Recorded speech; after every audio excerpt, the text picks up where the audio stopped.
In this episode, we go to the Grand Canyon and hike to the bottom of it. Damn.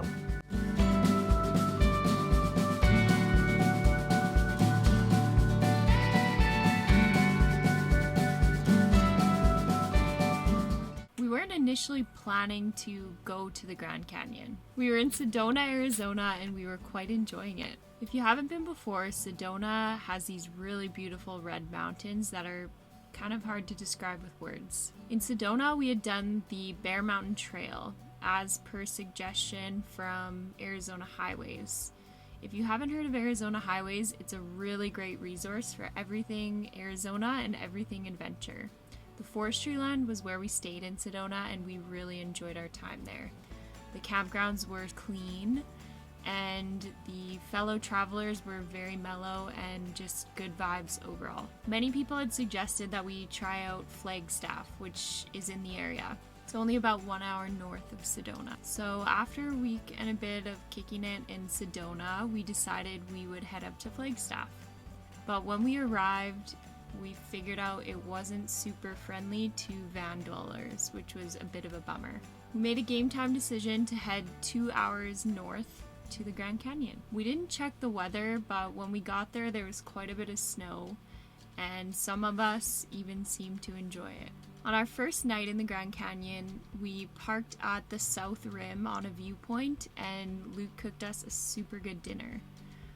We decided then and there that we would hike into the Grand Canyon, and based on a recommendation by Arizona Highways again, we decided that the Bright Angel Trail was our best option. The following day we scoped it out and decided to go for it.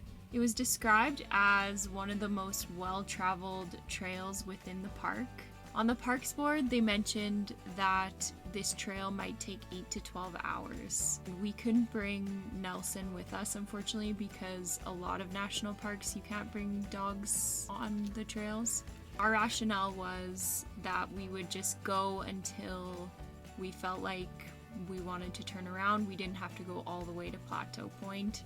That was obviously our goal, but it wasn't necessary if we couldn't make it there in time. So at 8 a.m. the next day, we put on our ice picks on our shoes and hiking poles in hand, snacks in our bags, and headed down into the Grand Canyon. Being from the flatlands, looking over the edge on this trail made my palms super sweaty.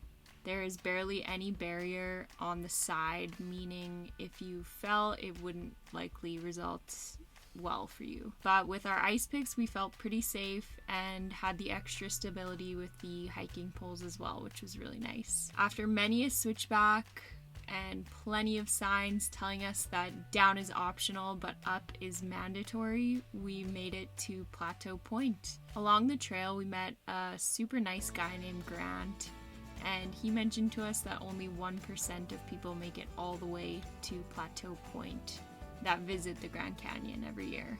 While we were down at Plateau Point, we just sat there and listened to the mighty Colorado River and the sounds of it rushing in the Grand Canyon, and it was pretty powerful. All up, the trip took us about 6 hours round trip. We figured that might be because we were thinking about Nelson in the back of our minds. We didn't take many breaks other than for water and a few snacks.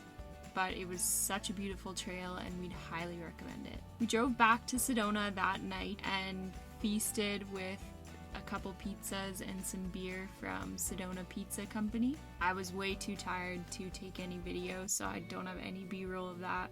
We plan on definitely going back to the Grand Canyon at some point, but maybe when the North Rim was open. But that's the beauty of living in a van. You just figure it out as you go.